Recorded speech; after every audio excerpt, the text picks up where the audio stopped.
Welcome to Dance to Heal. I'm your host, Jenny C. Cohen. Join me as I share stories of how dance and movement can bring healing in a way that is safe and tailored to your life. I'm a cancer survivor, mother of two, and an award-winning performer who found that movement was vital to my recovery. I created Dance to Heal Wellness and also authored the best-selling book, Outside in Recovery, Dancing My Way Back to Myself After Breast Cancer. I will bring new techniques to help you on your dance journey and healing path. Are you ready to move? Dance to Heal starts now.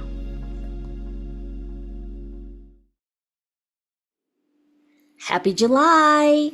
This is my birthday month. What does that mean to you? It means that this month you get me every single week because I'm celebrating my birthday. A little context. When I was born in July 1968, back in Taipei, Taiwan, everyone was really disappointed because I was a girl. And I have made it my life's mission right now to celebrate my birthday, the entire month leading to my birthday, to make it up to me, baby Jenny. I'm going to start off today with a reading from today's boundaries calendar. Sometimes the only thing we can do about our feelings is to allow them to flow. And sometimes the only thing we can do is manage them. Your job is to figure out what you need. So here's the thing. I will be 57 end of this month. Depending on if you're watching this the day this recording comes out, or you're watching this 7 years from now. The point is, as an adult, even as a young teenager, guess what? The only person that can help you with your feelings is you. In a lot of my recovery and working with my therapist who specializes in complex PTSD and from the framework of internal family systems, which means it's parts of us stuck back in our childhood when we were in a position of no power. And because of that, our healing includes bringing those pieces and parts of us stuck back there. Part of that is being able to come up with a way to feel feelings that don't set off those parts of us we're still in the process of bringing home. Yeah. And so for me, when I was growing up, it wasn't that my parents weren't loving in the best way they could.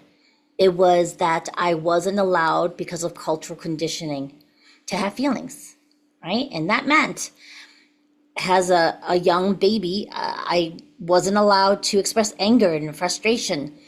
I once asked an aunt about how she and my uncle met each other, and she segued into a story about how when she first met my uncle, they lived next door to my parents or something, or close to my parents. And every time she saw me as a little toddler, I was always crying. Her words specifically were, "You were a really cute kid, but you were always crying. And that made you kind of fugly." Okay, maybe not those words. Similar. Similar along the lines of, it was a shame you were always crying, right? And it hit home when she said that to me. Well, first of all, I was kind of wondering why she segued into that. It was, I think, the universe needed me to hear that. And the other thing was, it did resonate. It resonated in my body that I was always sad as a child. Crazy, right? So it is safe to feel feelings. And in my recovery process, I've learned the difference between when I need to feel feelings and when I need to move them, because I made it safe in my body to feel feelings, right? Another thing that I want to be very clear in specifically is that because I'm 57 soon this month, when you're watching the launch, after the launch of this recording, that means that even if I hadn't gone through chemotherapy, which put me into menopause when I was 45, yeah, that's almost exactly 10 years ago, 11 years ago.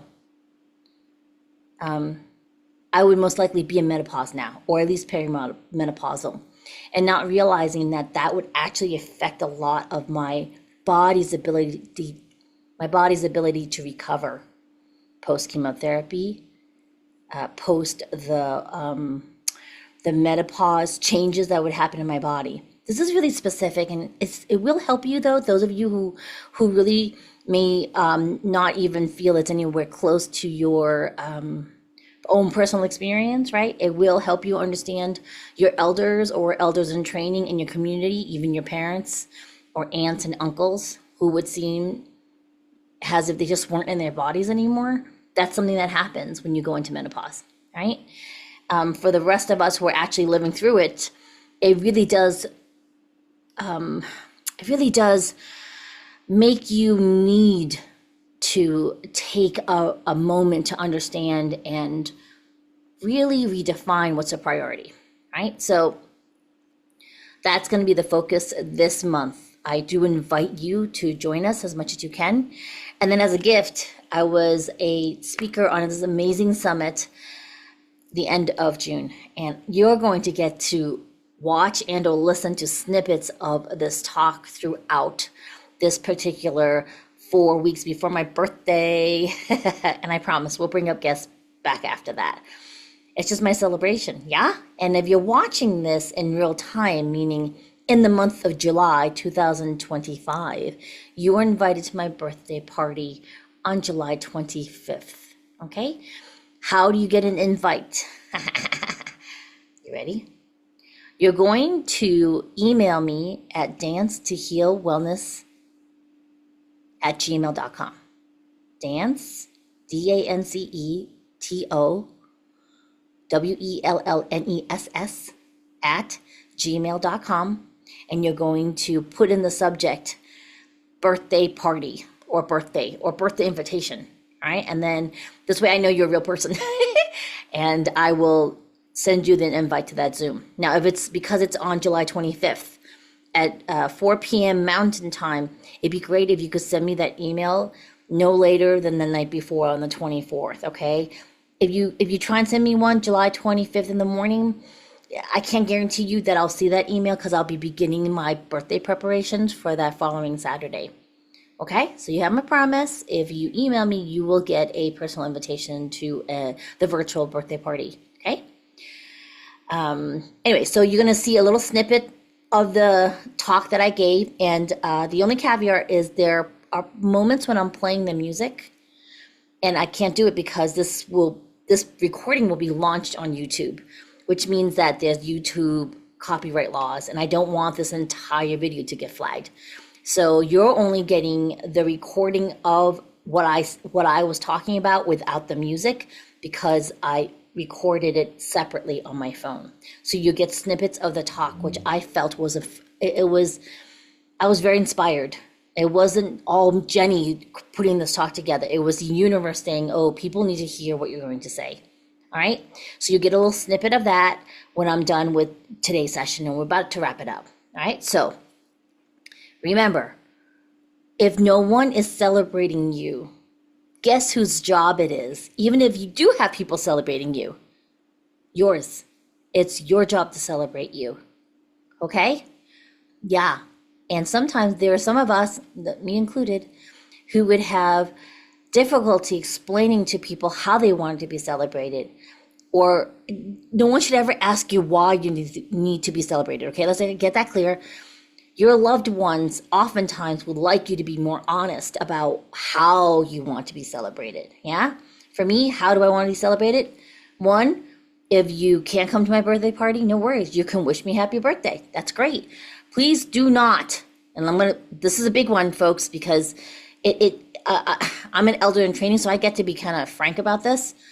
If someone issues an invitation online and you cannot make that, you can privately message them or just wish them happy celebrations for whatever that party is. Does that make sense?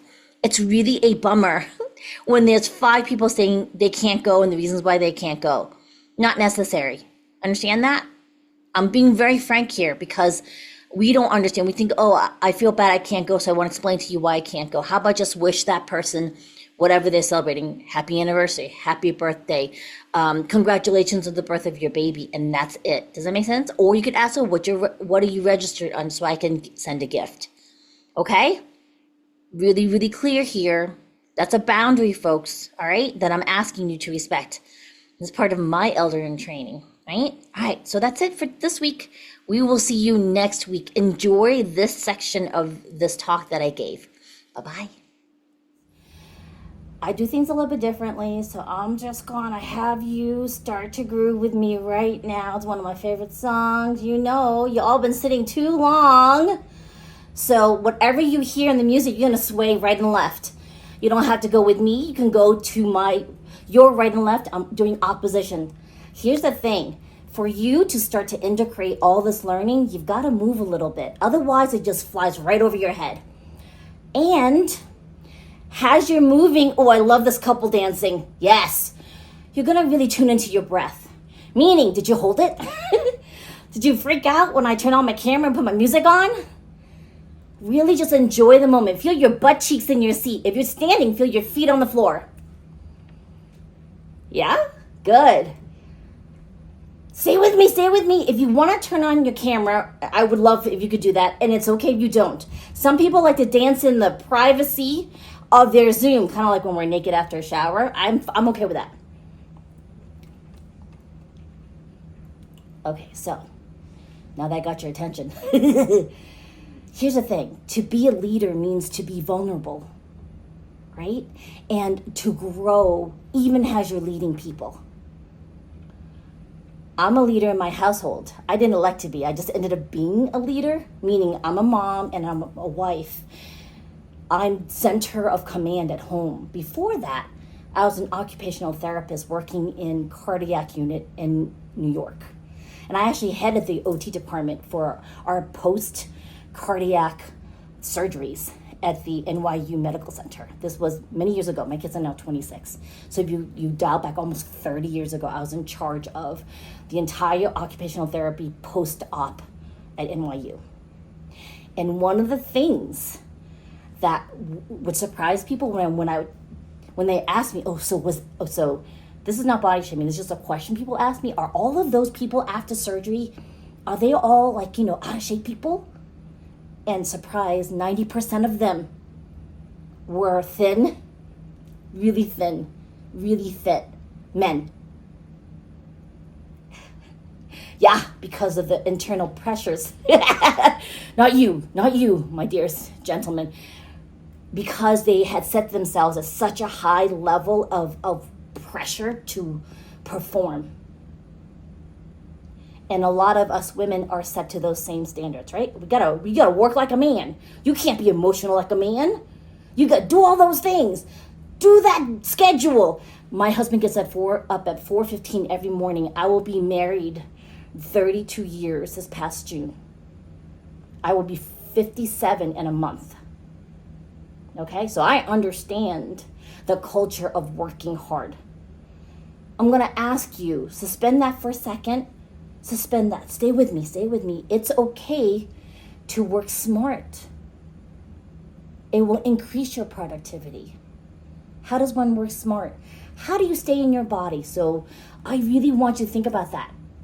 I asked you, were you breathing or did you stop breathing when I said we're going to dance? Some of us were like, ugh, everything clenched. And it's okay. I understand. I teach people how to move to music. It's actually really scary for a lot of us to give that permission to move freely in your body, which is actually our gifts, right? Our bodies house our souls or our spirits that came down to experience life. And if you're not in your bodies, how do you use your body as your number one tool to do your soul purpose that you elected to come into this earth with? You got to be in it. Which means when your body is telling you, hey, I'm really tired. Sorry to my husband. I don't want to get up at 4:15. Those are the times, especially for my clients are women in menopause. The old system does not work for us. I was thrown into chemo-induced menopause when I had breast cancer back in 2014. I was in my mid-40s. For a lot of us, that's when you really start to open up as a woman and you start to understand life. And I did not realize that getting menopause meant that my body was shutting down things I didn't even know were running. So 10 years later, I have osteoporosis that's really severe. I cannot I had to be really careful. I could break a hip like that. And I had to really listen to my body. Well, what does that mean? So I went back on hormone replacement therapy, even though I'm hormone positive for breast cancer. Why am I telling you this story? Because I had to really listen to my body. Body, is it safe for me to go on hormones? And my body said, yes, you need that more than you need to break a hip. So get back on those hormones and get back to your, getting back the things that you were missing in your life that you did not realize you needed post-cancer recovery. So what are you missing in your life that's going to help you become a better leader? That you're not paying attention to, that your body's been telling you, hello, do you know when you're tired? Do you know you're missing joy? Are you laughing enough? Now, Katie, who is one of my dear friends, talks about presenting yourself confidently. And she was recently on my podcast where we spoke about, hey, do you do self-care? Like, do you even just take care of your face? Do you wash your face? Do you put lotion on it? Do you put sunblock on it? That is part of being in touch with your body. Thanks for listening to Dance to Heal with Jenny C. Cohen. Come back next time to hear stories of recovery through movement and learn more ways that you can move your body. To work with me and continue your journey, visit outsideinrecovery.com. Are you ready to move?